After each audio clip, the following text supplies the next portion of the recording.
Bismillahirrahmanirrahim. Dear students, Assalamu alaikum and welcome back.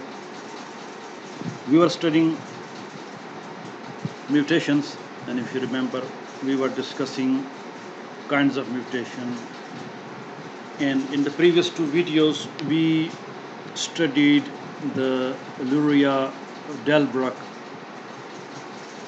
fluctuation test, a test to find out whether the mutations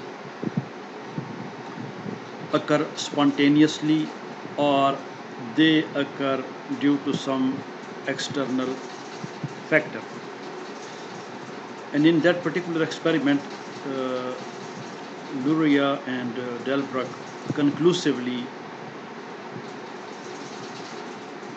proved that the mutations, they are random and spontaneous and not due to any pressure or adaptive pressure or adaptability. One more classification, we continue on that, mutation based on or mutations based on location. Mutations, we can classify them according to the cell type or where the chromosomes are located.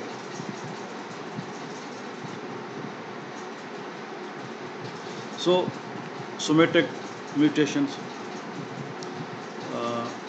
all those mutations which occur in the body, in any cell of the body, except those cells which take part in the reproduction, that is the germ cells.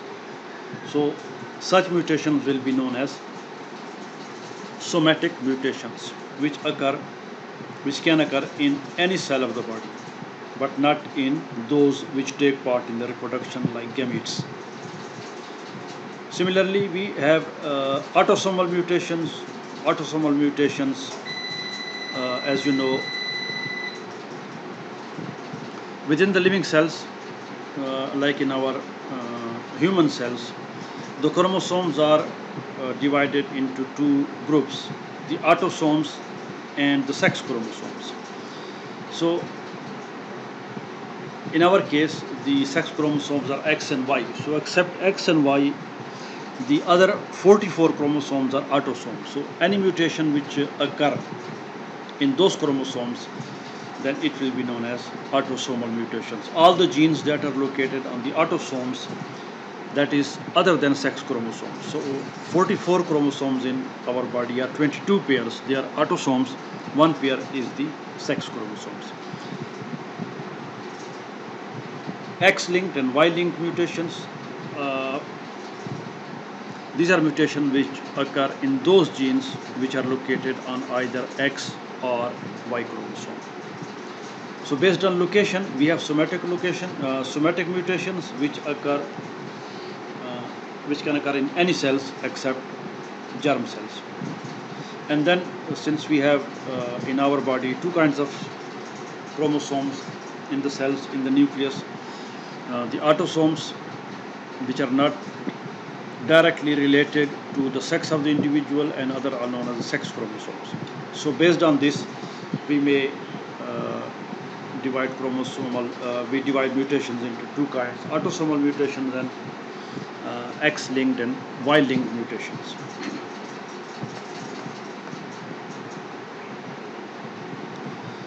Now, we are discussing mutations based on location.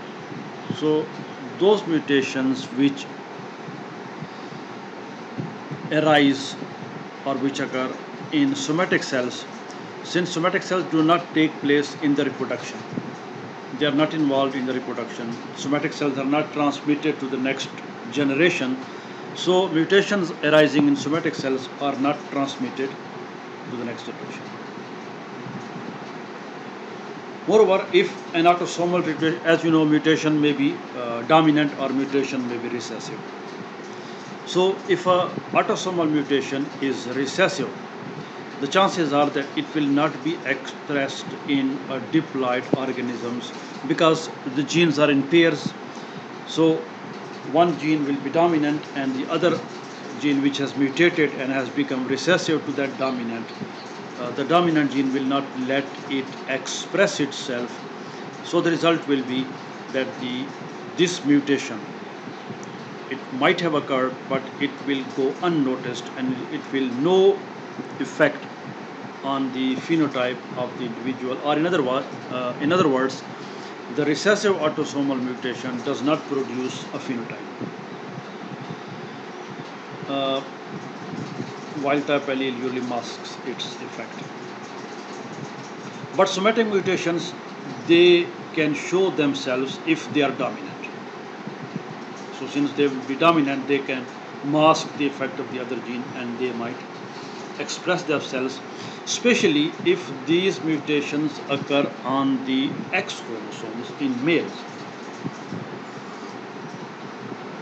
As you know very well, in male, the X chromosome is single, the other chromosome is Y. So most of the genes which are found on the X chromosomes, they are missing on the Y chromosome. So if we get only one gene, if one gene mutates on the X chromosome and its counterpart or its second allele is absent on the Y chromosome, so whether it may be dominant or recessive, it will express itself in the absence of the other gene. So such X-linked mutations, especially in the males, they are most likely to be immediately expressed. And the impact of dominant or X-linked mutations will be more noticeable, especially if these mutations take place early in the development of the individual. For example, in the fetus, in the developing embryo, so they will, when a small number of differentiator cells replicate to give rise to several. Since early development, the number of cells in the developing fetus or in the developing embryo is very small, and if a mutation does arise in X-linked somatic cells, somatic chromosomes, so it will have a very noticeable effect. It will have a very prominent effect on that developing embryo, because the number of cells is small, and as the embryo grows in size, the cells grow in number, they replicate, and those mutations will be transferred to more and more cells, and they will have a very evident or very prominent effect on the development of that embryo.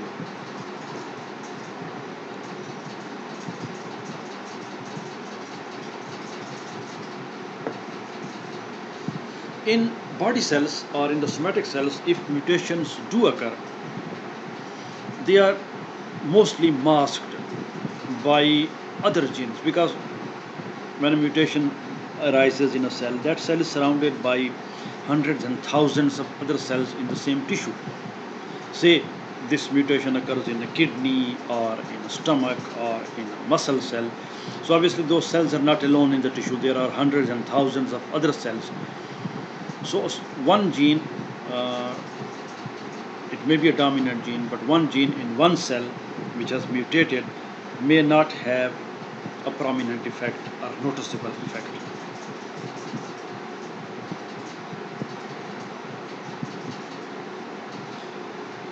However, mutations in the germ cells are of greater significance.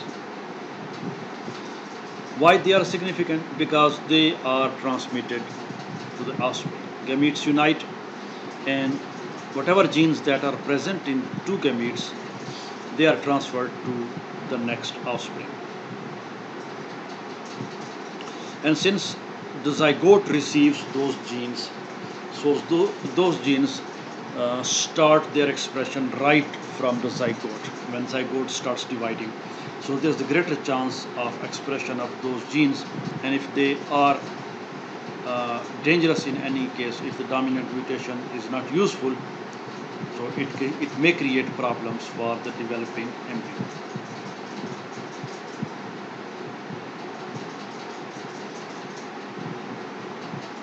So the dominant mutations will be expressed phenotypically in the first generation, because they have been uh, transmitted to the next generation. Now we are talking about autosomal mutations, not the somatic mutations. Autosomal mutation which occur in the autosomes. So when a gametes unite, as you know, gametes carry both the chromosomes, the sex chromosome and the autosomes. They carry half the autosomes and half the sex chromosomes. So if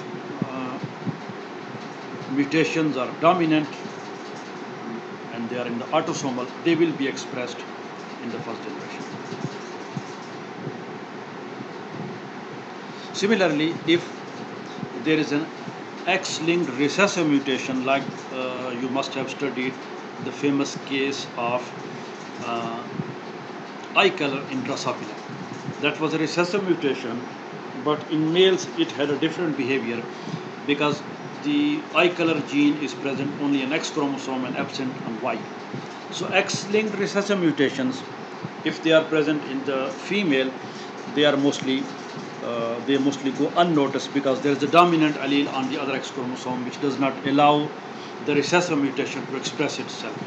But those genes may be expressed in the male, which is known as hemizygous, because it carries only one X chromosome and not the other. And obviously this will happen only when the male offspring receives the affected X chromosome, that is the X chromosomes carrying the recessive mutation. When it receives that, it will be expressed in that particular male.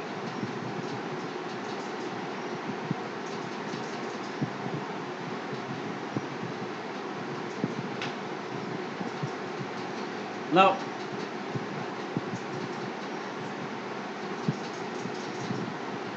since the occurrence of an autosomal recessive mutation and it may be a heterozygous condition, it is just possible that such mutation may not be noticed in many generations, provided that both the male and the female, they remain heterozygous for that particular mutation. Even if this mutation is lethal, it may not be noticed in many generations unless it occurs in a homozygous condition. We are talking about autosomal. However, when these alleles become widespread in the population, they may cause their dangerous or lethal effects, or their phenotypes may be expressed. And as this final statement states, such genes will express themselves only when they become in a homozygous condition in any of the offspring. So this was our topic of mutations based on location. In the next video, inshallah, we shall take a look at the molecular mutations. So thanks for watching and see you in the next video.